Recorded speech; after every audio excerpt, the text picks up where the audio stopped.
నాకు కొంచెం ఉంది ప్రభు, అందులో కొంత సాయం చేస్తున్నా ప్రభు. మరి నీకెట్టరా అని దేవుడు అడిగాడు అనుకో, నాకు నువ్వు ఉన్నావుగయ్యా.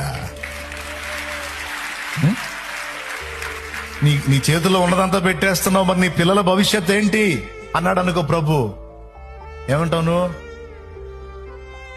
ఏంటి ప్రభు అట్టు మాట్లాడతావు? నేను లేకపోతే నాకు నా పిల్లలకి నువ్వు లేవా? నువ్వు ఉన్నవాడవే, సజీవుడవే. నీ చిత్తం నెరవేర్చడానికి నేను నాకున్నదంతా నీ కోసం, నీ బిడ్డల కోసం నేను త్యాగం చేసినప్పుడు నా బిడ్డలకు నువ్వు అన్యాయం చేస్తావా? ఎంత మాత్రం చెయ్యో. నువ్వు న్యాయవంతుడవని నేను విశ్వసిస్తున్నాను, నువ్వు నీతిమంతుడవని విశ్వసిస్తున్నాను. నేను ఉన్నా లేకపోయినా నాకు కలిగిన సమస్తాన్ని నువ్వు కాపాడుకోగలవని నేను నమ్ముతున్నాను తండ్రి. నువ్వు నన్ను కాపాడగలవు, నా బిడ్డల్ని కాపాడగలవు, నన్ను ఆదరించగలవు, నా పిల్లల్ని కూడా పోషించగలవో. ఆ విశ్వాసం నాకుంది.